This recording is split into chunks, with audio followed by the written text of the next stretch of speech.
Political science का हम लोग आज 40 क्वेश्चन मोस्ट इम्पॉर्टेंट क्वेश्चन करने वाले हैं जो विभिन्न परीक्षाओं में जो है कि पूछा जाता है। तो पहला क्वेश्चन आज का देखते हैं। पहला क्वेश्चन क्या है? पहला क्वेश्चन जो है आपका जो है यहाँ पर दिया गया है, राजनीतिक सिद्धांत किसका अध्ययन करता है। यहाँ पर आपका पहला क्वेश्चन, राजनीतिक सिद्धांत किसका अध्ययन करता है? केवल सरकार का, ऑप्शन बी केवल राजनीति का, ऑप्शन सी राजनीतिक विचारों और मूल्यों का, ऑप्शन डी केवल पार्टियों का। तो इसका आंसर आपका हो जाएगा राजनीतिक सिद्धांत किसका अध्ययन करता है। तो राजनीतिक सिद्धांत राजनीतिक विचारों और मूल्यों का अध्ययन करता है। ऑप्शन नंबर सी आपका जो है यहाँ पर सही आंसर होगा। अब हम लोग सेकंड क्वेश्चन की ओर बढ़ते हैं। सेकंड क्वेश्चन में क्या है? स्वतंत्रता का अर्थ है। स्वतंत्रता का क्या अर्थ है? तो स्वतंत्रता का अर्थ हम लोग देखते हैं क्या है। यहाँ पर 4 ऑप्शन है। अराजकता, ऑप्शन बी कानून के अनुसार कार्य करने वाली आज़ादी, ऑप्शन सी दूसरों पर नियंत्रण, ऑप्शन डी शासन का विरोध। तो इसका आंसर हो जाएगा ऑप्शन नंबर बी, शासन के अनुसार कार्य करने की आज़ादी।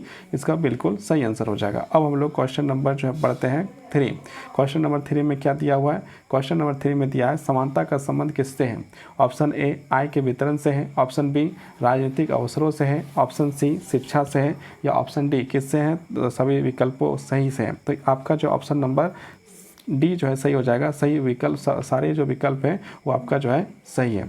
अब हम लोग क्वेश्चन नंबर 4 की ओर बढ़ते हैं। क्वेश्चन नंबर 4 में क्या दिया है? क्वेश्चन नंबर 4 जो है कि हम लोग दिया है आपका, यहाँ पर देखिए, न्याय की अवधारणा को सबसे पहले किसने प्रतिपादित किया था। न्याय की जो अवधारणा है सबसे पहले किसने प्रतिपादित किया था? ऑप्शन ए अरस्तु, option B Marx, option C Machiavelli, option D Hobbes. तो इसका आंसर हो जाएगा ऑप्शन नंबर ए आपका जो है कि सही हो जाएगा। ऑप्शन नंबर ए आपका जो है अरस्तु सही है। अब हम लोग क्वेश्चन नंबर 5 की ओर बढ़ते हैं। क्वेश्चन नंबर 5 में क्या दिया है? अधिकारों की उत्पत्ति किस पर आधारित होती है। तो यहाँ पर ऑप्शन आपका 4 दिए हुए हैं। राज की इच्छा पर, ऑप्शन बी व्यक्ति की गरिमा पर, ऑप्शन सी कानून पर, या डी समाज की समिति पर। तो इसका आंसर हो जाएगा ऑप्शन नंबर बी व्यक्ति की गरिमा पर। अब हम लोग जो है कि नेक्स्ट क्वेश्चन की ओर बढ़ते हैं और हम लोग का छठा क्वेश्चन आप क्या है? संप्रभुता का अर्थ क्या है। संप्रभुता का अर्थ जो है कि यहाँ पर पूछा गया है। तो संप्रभुता का अर्थ देखते हैं क्या है। संप्रभुता का अर्थ चुनाव कराना, ऑप्शन बी शक्ति का विकेंद्रीकरण, ऑप्शन सी सर्वोच्चतम और अंतिम शक्ति, और ऑप्शन डी राज्य का विनाश। तो ये आपका जो ऑप्शन नंबर सी आपका जो है सही आंसर हो जाएगा। अब हम लोग नेक्स्ट क्वेश्चन की ओर बढ़ते हैं। नेक्स्ट क्वेश्चन में क्या है?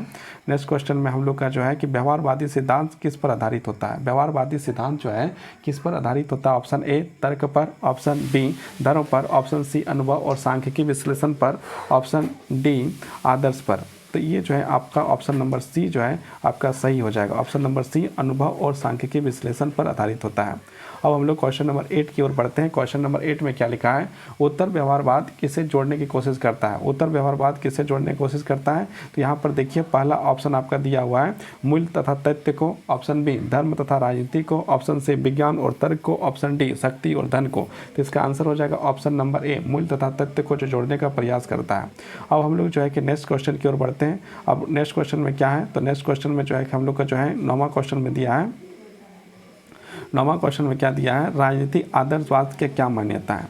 राजनीति आदर्शवाद की क्या मान्यता है? तो इसका आंसर हो जाए, इसका जो है ऑप्शन हो जाएगा ऑप्शन नंबर ए अर्थार्थवादी विचारों का, ऑप्शन बी राजनीतिक क्रांति का, ऑप्शन सी नैतिकता और आदर्श को, और ऑप्शन डी पूंजीवाद संरचना का। तो इसका आंसर आपका हो जाएगा ऑप्शन नंबर सी नैतिक और आदर्श को।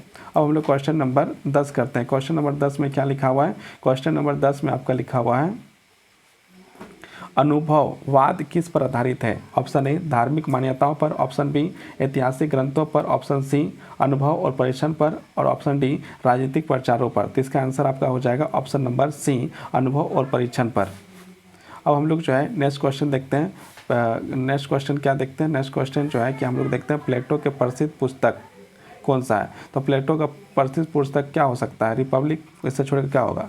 तो option A republic, option B logic, option D politics, और ऑप्शन डी स्टेट। तो इसका आंसर हो जाएगा ए रिपब्लिक। अब हम लोग जो है कि और आगे बढ़ते हैं और हम लोग देखते हैं नेक्स्ट क्वेश्चन की ओर। प्लेटो ने समाज को कितने वर्गों में बांटा था। प्लेटो ने समाज को कितने वर्गों में बांटा था?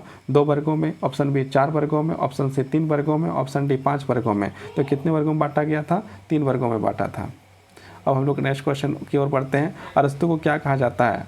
गणराज्य का जनक, राजनीति का जनक, न्याय का रक्षक, या ऑप्शन डी संप्रभुता का रक्षक। तो इसका आंसर हो जाएगा ऑप्शन नंबर बी राजनीति का जनक। अरस्तु को जो है राजनीति का जनक कहा जाता है। अब हम लोग जो है कि नेक्स्ट क्वेश्चन की ओर बढ़ते हैं। मार्क्सवाद का मूल तत्व क्या है? ऑप्शन ए धर्म, ऑप्शन बी वर्ग संघर्ष, ऑप्शन सी पूंजीवाद, ऑप्शन डी राष्ट्रवाद। तो इसमें से क्या हो जाएगा? तो यहाँ पर देखिए वर्ग संघर्ष आपका जो है कि 14 नंबर का सही आंसर होगा। अब हम लोग नेक्स्ट क्वेश्चन की ओर बढ़ते हैं। नेक्स्ट क्वेश्चन में क्या है? कौटिल्य की प्रसिद्ध रचना कौन सी है? महाभारत, नीति शास्त्र, अर्थशास्त्र या फिर न्याय सूत्र। तो इसका आंसर हो जाएगा आपका ऑप्शन नंबर सी अर्थशास्त्र। अब हम लोग नेक्स्ट क्वेश्चन की ओर बढ़ते हैं। Next question number 16। Mahatma Gandhi का कौन सा सिद्धांत प्रसिद्ध है? महात्मा गांधी का सिद्धांत तो जो है कि कौन सा प्रसिद्ध? ऑप्शन ए सत्य क्या कहते हैं वर्ग संघर्ष, ऑप्शन बी शक्ति सिद्धांत, ऑप्शन सी सत्य और अहिंसा, ऑप्शन डी श्रमिक आंदोलन। तो ये आपका ऑप्शन नंबर सी जो है सही हो जाएगा, सत्य और अहिंसा। अब हम लोग नेक्स्ट क्वेश्चन की ओर बढ़ते हैं। नेक्स्ट क्वेश्चन में क्या है? नेक्स्ट क्वेश्चन में आपका जो है क्या लिखा है? अम्बेडकर के सिद्धांत के पक्षधर थे। वर्ण व्यवस्था पर, ऑप्शन बी सामाजिक समानता पर, ऑप्शन सी मनुस्मृति पर या ऑप्शन डी राजतंत्र पर। तो इसका आंसर हो जाएगा ऑप्शन नंबर बी सामाजिक समानता पर। अब हम लोग नेक्स्ट की ओर बढ़ते हैं। 18 नंबर का क्वेश्चन। 18 नंबर में क्या दिया है? गांधी जी किस प्रकार की राजनीति के समर्थक थे? धर्म आधारित, नैतिक आधारित, पूंजी आधारित या हिंसक आधारित। तो गांधी जी जो है कि नैतिक आधारित राजनीति का समर्थक थे। अब हम लोग नेक्स्ट क्वेश्चन की ओर बढ़ते हैं। Question number 19। जयप्रकाश नारायण किस आंदोलन से जुड़े थे? दलित आंदोलन, भारत छोड़ो आंदोलन, संपूर्ण क्रांति या मजदूर आंदोलन। तो ऑप्शन नंबर सी संपूर्ण क्रांति जो है सही हो जाएगा। अब हम लोग जो है कि आगे बढ़ते हैं। आगे क्या है? आगे क्वेश्चन नंबर 20। क्वेश्चन नंबर 20 देखते हैं। जयप्रकाश नारायण ने किस व्यवस्था को चुनौती दी थी? ब्रिटिश शासन, नेहरूवाद, ऑप्शन सी आपातकालीन तानाशाही या डी जाति व्यवस्था। तो ऑप्शन नंबर सी आपातकालीन व्यवस्था का जो है कि जयप्रकाश नारायण जी ने चुनौती दिया था। अब हम लोग जो है क्वेश्चन नंबर 21 में जाते हैं। भारतीय संविधान कब लागू हुआ था? 15 अगस्त 1947, 26 जनवरी 1950 या 2 अक्टूबर 1949 या 26 नवंबर 1950। तो 26 नवंबर 1950 क्या हो जाएगा? यहाँ पर ऑप्शन नंबर बी सही हो जाएगा। 26 जनवरी 1950 को जो है भारतीय संविधान लागू होता है। अब हम लोग क्वेश्चन नंबर 22 में आ गए हैं। संविधान सभा का अध्यक्ष कौन था? Doctor Rajendra Prasad, doctor BR Ambedkar, option C Jawaharlal Nehru, option D Subhash Chandra Bose. तो इसका आंसर हो जाएगा आपका भारतीय संविधान का अध्यक्ष डॉक्टर राजेंद्र प्रसाद जी थे। अब हम लोग नेक्स्ट क्वेश्चन की ओर बढ़ते हैं। नेक्स्ट क्वेश्चन क्या है? नेक्स्ट क्वेश्चन है हम लोग का क्वेश्चन देखिए क्या लिखा हुआ है। भारतीय संविधान का अनुच्छेद 32 किससे संबंधित है? नीति निर्देशक तत्व से, ऑप्शन बी राज्यपाल से, ऑप्शन सी मौलिक अधिकार से, ऑप्शन डी भाषा नीति से। तो इसका आंसर हो जाएगा आपका मौलिक अधिकार, जिसमें अब संवैधानिक उपचारों का अधिकार आर्टिकल 32 कहता है, जिसमें 5 प्रकार के रेट भी जारी होता है। अब देखो यहाँ नीति निर्देशक तत्व किस देश से लिया गया था? नीति निर्देशक तत्व किस देश से लिया गया? तो option A America, option B रूस या फिर आयरलैंड या ब्रिटेन। तो इसका सही आंसर हो जाएगा नीति निर्देशक तत्व जो है आयरलैंड से लिया गया था। अब लोग नेक्स्ट क्वेश्चन की ओर बढ़ते हैं। Question number 25। मौलिक कर्तव्य किस संशोधन द्वारा जोड़ा गया था? 42वां संविधान संशोधन, 44वां संविधान संशोधन या 92वां संविधान संशोधन या 73वां संविधान संशोधन। तो इसका आंसर हो जाएगा आपका 42 संविधान संशोधन। अब आगे बढ़ते हैं। भारत किस प्रकार का संघ है? एकात्मक, अर्थशास्त्र, संघात्मक या समाजवादी। तो यह जो है कि भारत जो है तो ऑप्शन नंबर सी संघात्मक सही हो जाएगा। अब हम लोग नेक्स्ट क्वेश्चन की ओर बढ़ते हैं। Question number 27। क्वेश्चन नंबर 27 क्या कहता है? भारत में राष्ट्रपति का कार्यकाल कितना होता है? 3 साल, 4 साल या फिर 5 साल या 6 साल। तो इसका आंसर हो जाएगा ऑप्शन नंबर सी 5 साल। इसके बाद हम लोग नेक्स्ट क्वेश्चन की ओर बढ़ते हैं। नेक्स्ट क्वेश्चन में क्या लिखा है? उच्चतम न्यायालय का मुख्य कार्य क्या है? नीतियाँ बनाना, विधायक का चुनाव, संवैधानिक व्याख्या, प्रशासनिक आदेश। तो यहाँ पर आपको जो है कि बताना है। तो इसका क्या है? संवैधानिक, ऑप्शन नंबर सी जो है कि आपका सही हो जाएगा, संवैधानिक व्याख्या। अब हम लोग जो है कि आगे बढ़ते हैं। Question number 29। चुनाव आयोग का गठन किस अनुच्छेद से किया गया है? अनुच्छेद 324, ऑप्शन बी 356, ऑप्शन सी 370 या फिर अनुच्छेद 50। तो इसका आंसर हो जाएगा आपका अनुच्छेद नंबर 324। चुनाव आयोग का स्थापना जो है 324 के तहत किया गया है, मतलब ऑप्शन नंबर ए सही हो जाएगा। अब हम लोग जो है कि आगे बढ़ते हैं और क्वेश्चन नंबर 30 करते हैं। नीति आयोग की स्थापना कब हुई? नीति आयोग 2010, 2013 या फिर 2015 या 2020? तो इसका आंसर हो जाएगा ऑप्शन नंबर सी 2015। अब हम लोग नेक्स्ट क्वेश्चन की ओर बढ़ते हैं। नेक्स्ट क्वेश्चन क्या लिखा है? संविधान संशोधन की प्रक्रिया किस अनुच्छेद से लिया गया है? अनुच्छेद 350, अनुच्छेद 360, अनुच्छेद 368 या अनुच्छेद 390? तो ऑप्शन नंबर सी आपका सही हो जाएगा 368, 368।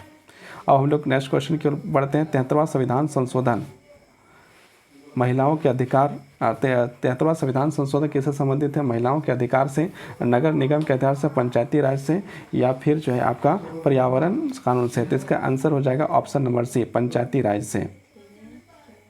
अब हम लोग नेक्स्ट क्वेश्चन की ओर बढ़ते हैं। 74वां संविधान संशोधन किस पर लागू होता है? किस पर लागू होती है?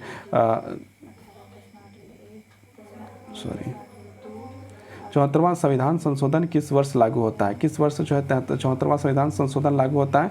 यहाँ पर ऑप्शन आपका दिया हुआ है। Option number A 1990, option B 1992, option C 1994, option D 1996। तो इसका आंसर ऑप्शन नंबर बी सही हो जाएगा 1992। अब हम लोग नेक्स्ट क्वेश्चन की ओर बढ़ते हैं। 34वां नंबर का क्वेश्चन, भारत का संघीय ढांचा किस देश से प्रेरित है? अमेरिका से, फ्रांस से, ब्रिटेन से या जापान से? तो इसका सही आंसर हो जाएगा ब्रिटेन से।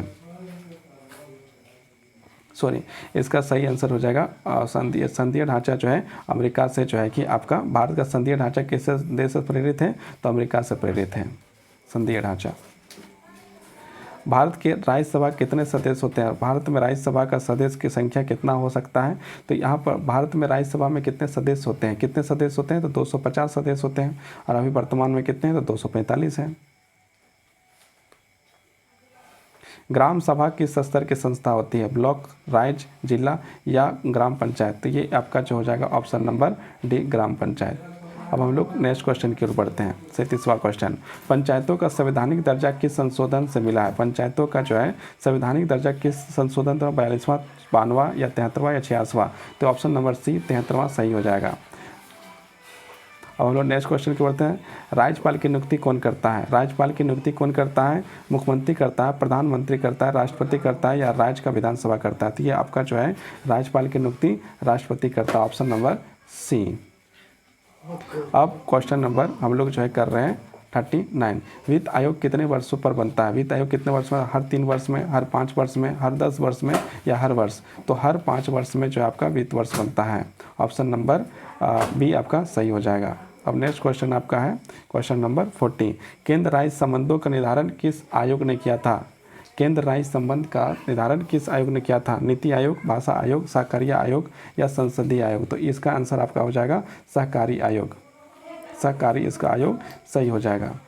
आज का क्वेश्चन समाप्त। अब हम लोग कल मिलते हैं फिर से एक बार आगे क्वेश्चन लेके।